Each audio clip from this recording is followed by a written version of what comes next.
Today's guest, Anaïs Neumann again, and we talk on the second episode about executive hiring in details on closing executives. And also later, then, it's almost like guess the price, right? Look, this is candidate A you spoke to, this is candidate B. Where do you think they are? I know this is a bit controversial because, transparency with your hiring team is super important. But in that very early phase of calibration, they ask for tip top. They need to understand what the price tag related to tip top is. And then we can always sort of calibrate our way down to say, for example, the middle ground. What does a perhaps less unicorny type of profile look like? And what kind of price tag is associated to that? Once you have this out of the way, you can start working towards a profile that is perhaps a little bit more realistic in terms of what the company can afford. We talk on the second episode about executive hiring in details on closing executives, executive salary bands, stock options, equity compensation, how to deal with competing offers, the value of storytelling in the closing conversation, and what to do as a startup if you're not having big assets yet beside a story to attract and close the right candidates that are executives. So high value again. Thank you, Anaïs. Let's dive into it. Then you can build trust, and then you can spend less time communicating and more time just getting shit done. Then I went home and thought about this sentence. We basically put it on the table. Hiring takes time. People are trained. How to objectively judge certain situations. It's very, very, very, very hard to change things. That was the learning. Entrepreneurs with empathy. To the people side. Welcome back again, Anaïs. It is so nice that you are talking again, because we already had a very, very good episode on executive recruitment, executive versus non-executive hiring, bar raising in hiring, and DEI and executive hiring. And then we were kind of cutting the episode off because it was just so intense already. And I always want to keep it like 30 minutes plus a bit. Yes. And now we're sitting here again doing another episode, an extension on how to close executives if you evaluated them in the right way, but also maybe a bit on the evaluation piece to make a good connection there, and also on compensation, right? So that's something what we will dive into. You don't need to introduce yourself again because everybody who saw the first episode knew you. And if you're just listening now, please listen to the first episode with Anaïs. It was a great value. So let's talk about closing executives. Anaïs, how do you do that? Yeah. Hi, Thomas. First of all, thanks for having me again. It's been a blast the first time around, so really happy to be invited a second time. Those are great topics you chose for today. Topics that I feel definitely add a lot of value to just any recruiter, not just exec recruiting. I think the higher you go up in the ranks of the types of profiles that you recruit for, the more difficult it is, of course, to close them. And the closing, I think, while it is something that is happening at the very end of the process, it shouldn't be that last filtering stage, right? Closing, obviously, there's this good old, what was it, Wolf of Wall Street analogy that says ABC, right? Always be closing. That's the truth, right? It shouldn't be something that you should concern yourself with at the end of a process, but rather all the way through. Because, if you don't do that, then you might be putting a lot of effort, especially in executive search, engaging a candidate, especially if they were passive, getting them through all of the different, hoops of the interview process. And then, boom, you realize there's a mismatch in expectations, whether that's compensation or role expectations. And then you get an offer reject, which is, the biggest or the worst, downer that you can think of as a recruiter. So what I like to do, first of all, especially in executive recruiting, is compensation is not something you can bring up right off the bat. It is something you need to position early on. But I guess we always have this first, we call it exploratory conversation, where we get to know a candidate, right? You see a candidate on LinkedIn, you know they're great, you want to get in touch. First, you have to get them excited, not just about the compensation and mostly about the role, the company, the mission, right? So you start with that. After that exploratory conversation, usually that's when you have that moment where the candidate tells you whether or not they're interested to move forward, right? You probably already know a little bit about them. You put all your cards on the table in terms of the role. And then before moving forward, if they tell you that they're interested, I think that's the best moment to just say, wonderful. Well, this is what the process is going to look like. You're going to go through these different stages, just to give you a full overview of what sort of time you're committing to. And while we're at it, I'd love to also give you a little bit of insights into our compensation.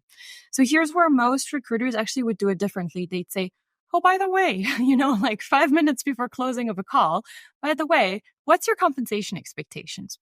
Actually, what I like to do, and I like to do that with behavioral interviewing as well, is I first give out my cards and then I'll let them, tell me, they basically internalize what I just shared with them. And then I let them tell me, okay, now that I know, how things are at, I don't know, Amazon, HelloFresh, then let me tell you a little bit about myself. So how do I do this is basically, look, I wanted to talk a little bit about compensation. So at Amazon, you have a very easy compensation model, which is based in equity. The part that I really want to get your attention on or focus your attention on is the equity. It is, has a lot of upside. It has a specific vesting schedule that's a little bit at first hard to get around to. But once you get there, you'll understand that this is a really good package we're offering you for the long term. So what you're giving out is obviously already information for candidates to understand, oh, wow, that's really similar to what I have. Or on the contrary, it's like very different. So that gives them the opportunity to ask a couple more questions. And then you could come in and say, well, now that you know how compensation works for us, or at least the high level overview, what would be your compensation expectations coming into this role at this stage where you don't know exactly what the role entails?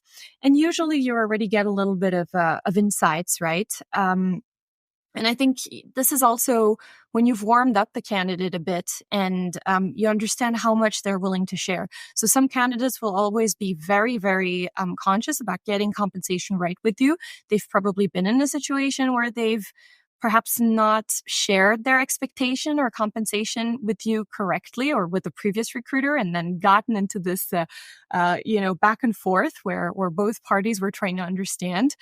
Or they are still new to this and they don't know exactly how to position it. And what we see a lot, or I see a lot as a recruiting manager, is that, recruiters, first of all, don't always have the confidence to have these very financial conversations. They sometimes lack the lingo, or I want to say the definition of key terms. So if you're working in a company that has equity, whether that's a private company or a public company, as part of their compensation, you should definitely take a crash course in equity compensation, or just generally equity. What are the different terms that you'll come across? RSUs, which are actual shares, VSOPs, which are virtual shares, just ease up, right? Like, there's a huge difference between those two shares, because, between these share types, because essentially one share type is actual money in the bank once you're able to cash them out. And another share type is obviously a little bit more risky because it's not realizable until a specific event happens. And I think that's a point that a lot of candidates sometimes don't know about and a lot of recruiters don't know about. So really comparing apples to apples, cash money and monopoly money is very important. And I think Anaïs, no, exactly what I think is also important in terms of context. If there is a recruiter maybe is not maybe used also to this compensation levels, because they're basically not an executive, they're a recruiter and not an executive, but they talk with executives about detailed communication, compensation questions, and maybe need to answer a very specific question on the evaluation of a company or on the risk, right? That's something where you really need to be prepared, and maybe you don't need to answer it in detail, but you better have a story ready that on a high level makes sense on the receiving end, right? And I think what is also important, what you mentioned here, is that the closing happens in the first conversation through pre-closing conversations by setting the expectations and having expectations, right? Because a lot of companies don't have them. I also see it often when we are hired for executive search, that we ask about the compensation structure, and then they tell us, this is actually what we want to hear from you. And of course, we always map the market. We always give an overview and insights and ranges of, for this level of role, with that complexity and that company stage and that revenue and that markets, whatever it is, right? You can either go down that road and then you land at a compensation at range 1 to or 100, I don't know, 50 to 180. But if you go down that road, then you're landing maybe more at a 180 to 250 compensation because of XYZ. Is that something you feel comfortable? And then it's like, oh, now we actually just wanted to pay 120. Okay, then you're not looking what you're looking for, right? You either adjust the compensation or the profile. So that's something what is, I think, important also early on. And I think this is where recruiters can add a lot of value, because they're out there talking to so many people, but it just adds value if you are prepared. In case you like my show, please subscribe. I would really appreciate it. Yeah, I mean, you raise an interesting point, which is the point of how do you bring external market data into a company, right, that is trying to hire a specific profile, and just realizes, wow, what I had in mind for this profile is absolutely not what I can get, right? It's like you've got champagne taste, but in the end, you only have the budget for beer, which, could still work for whatever party you're planning, but I guess it's just a different type of caliber. And I think I've had that situation many, many times, especially when I was working in a startup environment, where, of course, you're going for the unicorn. You're going for the person from, top tier tech companies. And then when the salary conversation is there, obviously there's a bit of a huge disconnect. Mapping out this data, really also, showing your hiring managers or your compensation team or your HR team, if there's one, right, what the data looks like, allows you to have these conversations. What I've also been doing in situations like that, where I knew, look, my job is to bring the best candidate to the business. That doesn't mean I can afford the best candidate, but I need to show my hiring manager what the good candidate looks like. So sometimes I would deliberately, be a little bit vague, especially as you get calibrated on a profile. You would get deliberately vague around, compensation, and just ask your both hiring manager and candidate to take a bit of a leap of faith. Of course, you don't want your candidate to invest like an entire process with the company and then realize that salary expectations are completely out of band. But I want to give my hiring managers a taste of what good looks like. And also later, then, it's almost like guess the price, right? Look, this is candidate A you spoke to, this is candidate B. Where do you think they are? I know this is a bit controversial because, transparency with your hiring team is super important. But in that very early phase of calibration, they ask for tip top. They need to understand what the price tag related to tip top is. And then we can always sort of calibrate our way down to say, for example, the middle ground. What does a perhaps less unicorny type of profile look like? And what kind of price tag is associated to that? Once you have this out of the way, you can start working towards a profile that is perhaps a little bit more realistic in terms of what the company can afford. So yeah, it helps. But sometimes you have these tricks, right? Especially when it comes to bringing a diverse slate of candidates to the table. Sometimes it's about really encouraging the hiring manager to really assess what that looks like and make up their mind by themselves, rather than you doing all the filtering on the front end. And you have experience in both or in all three, I would say, in early stage startups, in maybe scaling phases, but also Mhm. mature scaling phases, and then also very mature corporate business, global leading companies. Do you see a Yeah. difference when it comes to closing candidates, also in terms of the brand you have behind your back Mhm. at some point? Yeah. Oh, 100%. I mean, as a recruiter with Amazon, as a recruiter with Facebook, clearly, I was not very active on LinkedIn. I had a great brand to support me, which are, things that I changed after a while when I realized, well, maybe the brand that I work with, whether it's Amazon or Facebook, doesn't necessarily stand for exactly what I stand for, even though I still support the company I work for. But yeah, I mean, before I made that realization, I think my brand, or the brand of the company I worked for, helped a lot. I'm going to give you an example. When I was working, so in Facebook in Israel, Israel is a huge tech hub, right? And the biggest names are there, and working on really, you know, cutting edge type of technologies usually. So I was competing with Google, I was competing with Amazon, and a lot of other different companies like Intel. So when I was hiring for Facebook, and I was at the offer stage with, say, for example, an architect, like principal architect in engineering, you could bet that they had an offer from Google. You could bet that they had an offer from Amazon. Now, between you and I, Facebook and Google are pretty much at the same sort of compensation level. I think Amazon is slightly below, very slightly. So sometimes, it's easy. If it was an offer with Amazon, it was easy for them to see the upside at Facebook, because of benefits, canteen, all of it was just very exciting, But when I was competing with people from Google, it was a whole different game, because suddenly it was almost a like for like competition. But what you had to do is arrange a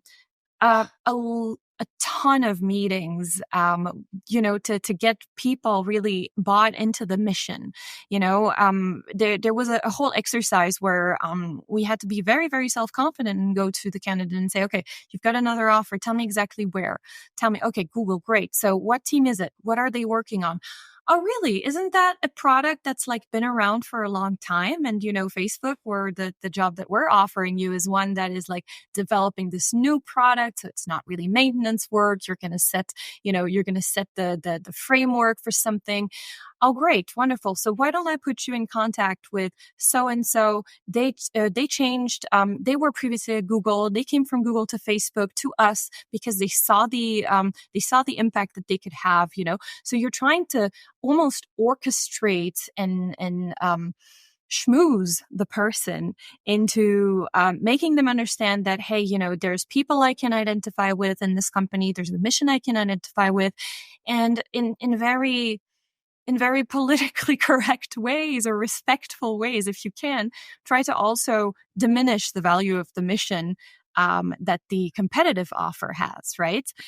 So we used to do a lot of market intel. We had our ears and eyes everywhere, understanding what Google is up to here, what they're building, or other companies, and what the general sense and feel of the team was. And we knew when someone was interviewing also with another company, we knew we could very strategically pluck people that had previously worked at that company into a cell call with this candidate to say, oh, I've been there. It's been peculiar, but I'm much more happy here now, So it was very, very nifty. And, yeah, right then and there, it's not about the compensation. It's really about the mission and the amount of schmoozing you can do.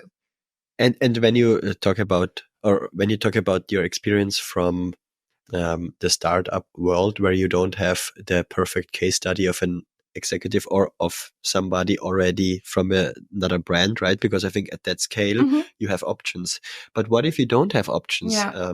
What can you do to make it work, even if compensation is really not matching? And I think at some point what we can hopefully both agree, but I don't know your perspective, but would be curious. I think the base salary, it just needs to fit. Yeah. You cannot do a lot around that. And I think in an earlier stage, okay, yeah, and also if the candidate is already well off already and really wants to take the risk, then okay. But expecting from somebody to make significant less on the base is just not possible in many, many cases. Why? Because you have a living standard, you have a family, you have whatever you have, right? And this needs to fit. Yeah. And on top, of course, there can be a story, risk and also then reward. But on the base salary thing, it's hardly negotiable. But with startups, it's often the case. What do you do? Yeah, that's a great question. I mean, I can think back to when I was working at Pitch, right, which is a presentation tool, which is a Berlin startup, right? So they had the standard startup compensation, right? You go in, you've got a base, which I think compared to other companies and non-private companies, perhaps the base was a little bit better than what you would say. Especially I was at the time, used to Amazon where the compensation was capped and the base compensation was capped. But I mean, there's base and then there's what? There's equity. What about the equity? Well, the equity is ESOP, right? So employee stock options, which are given, but it is not. You can take this to the bank unless the company actually, gets sold, goes public. I mean, all of these events that trigger liquidation of the stock. Exactly. You need an event, right? And so first of all, I mean, to be 100% transparent, before I joined Pitch, I was at Facebook. I joined Pitch with a pay cut because I could afford it, and also because I was quite excited about a lot of different things like the mission, right? So for me, what did I do? And this is also something that I would recommend every recruiter does on the other side to really feel comfortable positioning the EVP is, what's the story, right? Crunchbase, first place, right? When was the company founded? What are the different funding rounds? Who are the investors that invest, right? That is a badge of honor if you've got, investors like, I don't know, Y Combinator or Index Ventures or things like that, like those big investors that have already backed. And also what the founders did and the existing team members already in the past, maybe, right? I think that's always good. Absolutely. And Pitch was a wonderful example because the founder of Pitch at the time, or before Pitch, had been the founder of Wunderlist, which was a to-do list program, which I loved, which doesn't exist. It's actually been sold off to Microsoft, which was also for me, wow, if they have sold their company, if the founder has sold their company to Microsoft previously, then that's a pretty good indication, right? So this is sort of the story that I told myself that at the time I had to also kind of make up for myself. And then, as a recruiter, same thing. You'd continue to understand, okay, how can I share this with candidate? How can I give candidates how can I give them this little bug, right? About the mission, about what the company is doing, how they're going to revolutionize XYZ, and how some of the financials up to that day already speak to the fact that a lot of other people, investors, etc., have already put a lot of faith in the company, right? So in that case, it's say for example, Pitch, they just received a huge funding round, right? Which compared to other companies at the same size and the same sort of domain was huge. So those were all several selling points that you could use. Now, it is true, coming back to your statement, that at some point, like if you try to hire, say, a mid-level software engineer, it's not an executive salary. They probably are not at the time in their life where they've worked for 24 years. They've got a lot of cash in the bank and they can take on this passion project. Yeah. And say, I don't need the 250,000 in base. I can do it 150. And I'm going to take that leap of faith. But for a senior software engineer or mid-level or whatever, maybe that's not something that they can do. So yeah, being real from the get-go to say, look, we're going to start here in terms of the base salary, but we have confidence that we're reviewing the ranges as we grow. Of course, as a shareholder in the company, you are, directly connected to the value that you create with the company. So again, it's a it's a leap of faith. I'm using this word a lot, but it's really what it is. And then you as a recruiter, your job is to give the person as much information as you can to help them make that leap of faith, right? So, for example, in every company I've worked at, we had specific some of them were not necessarily mandated by recruiting, but I learned to, for example, help model a candidate's current compensation versus the offered compensation and say, look, let's open an Excel spreadsheet real quick. And we'll put year 1, year 2, year 3. And then we're going to, start with the very raw data, base salary, equity. And then we're going to build on top of that a little bit of a compensation increase factor. And on top of that, we're going to build perhaps stock growth, these sorts of things. So this is something that during all of the stages where you connect with a candidate, you should be doing. Because, well, first of all, it gives them a lot of transparency. And second of all, you have no idea how, of course you have an idea, but you know that this really creates a bond between you and the candidate. The candidate suddenly sees you as not the person that just wants to get a quick signature on a contract, but as someone that genuinely cares, that genuinely tries to understand and genuinely tries to make you understand. I've come off of compensation calls with candidates or even offer calls where candidates told me, listen, I've never been on a call where someone was able to explain to me so clearly, in such clear terms, what the compensation would look like in different scenarios: hyper growth, moderate growth, and I've been told, hey, I feel like you've been a banker or some form of financial person in your past life. But really, I'm not. I'm really not. I just know all the different concepts very well that have to do with grants, refreshers, vesting schedules. Of course, after 10 plus years in recruiting, you get to figure out how the different companies operate. Many of them operate very similarly. There's not 5, 6, 7 types of remuneration or stock remuneration. There's perhaps 3 or 4 tops. And honestly, usually you only deal with stock option or RSUs. And the rest is more of an exception. So once you get that down pat, you can really show the candidate, hey, this recruiter knows what they're talking about. So let me have them explain my compensation back to me and then explain the compensation that they're offering to compare. In case you have any feedback or anything you want to share with me, please send me an email on thomas@peoplewise.com or hit me up on LinkedIn. And in case you really enjoy the show, please subscribe. I would really appreciate it. Yeah, and I think also the earlier you are in a company, the more the founder needs to be present in terms of storytelling and also in terms of building also a relationship during the hiring process, and not just I evaluate and I'm skeptical. Of course, that's one piece to really make sure, is it the right fit? Yeah. But the same importance for executive hiring, especially in an early stage, but also later stage.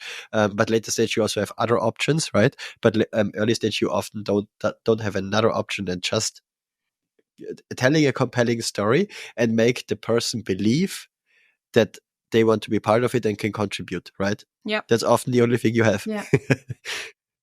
Yeah, absolutely. And I think we're also looking at it with a lens coming out of COVID, where a lot of us have been used for a couple of years to just do everything over Google Meet, right? Or Zoom or whatever you use, Teams, God forbid. But, we forget that there was a time when, and I know that not every company would do that, but I often forget that there was a time when I was working at Amazon where Amazon brought every single candidate over to Luxembourg or to wherever they were in, whichever office they were interviewing for, to meet with people face to face. All meetings were face to face. Quite frankly, I think very few companies do that today, even out of COVID, right? Even if there is no sort of medical concern to traveling.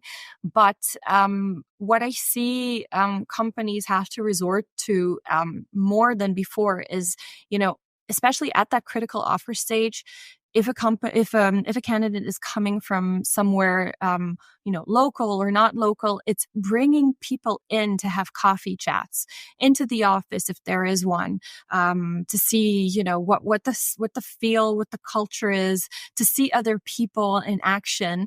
That says a lot, especially if there's still a lot of companies that are very keen on return to office, or just very that like to call themselves hybrid, but in the end there is still a big mandate to be in the office. You need to give people that human touch, because I think, again, more and more we've seen candidates, and rightfully so, empowered to not just choose the best paying job, but a job that might be paying well, even though not the best paying, at the expense of a better paying one. But they know that in that job that might not be top of the pops compensation, they have this connection with the mission, connection with the people, connection with the office and premises, and just the look and feel of it, right? This and many other things contribute nowadays to closing a candidate more than compensation does. Yes. Any final words for you to close executives? To close executives specifically, I think closing is a team sport, even though you do a lot of the pushing. In the end, if I'm a recruiter, an executive recruiter in a company, and my hiring team is not willing to take out the schmoozing guns, if you will, that's problematic, because that's a sign that your company doesn't really care about hiring. So for me as a recruiter, that's problematic. So I think your secret weapon, your secret weapon should be your stakeholders, your hiring manager, your hiring team. Even the HR person could be involved and could have a quick coffee chat, or some form of interaction with the candidate to get them to be excited about coming on board, right? So yes, you as a recruiter should always be closing, but closing in the end is a team sport, and a candidate will not join a company or accept an offer because you've been such a charming recruiter, but because every other star aligns, the mission, the people that they'll work with, the role, of course, very important. And you need to align these stars to help you in this closing effort. That's a final word. Thank you so much, Anaïs, to be on the show again. And let's close it with that sentence and last final wisdom. Yeah, I'm happy to. I'm glad you found it to be a good, worthy last sentence.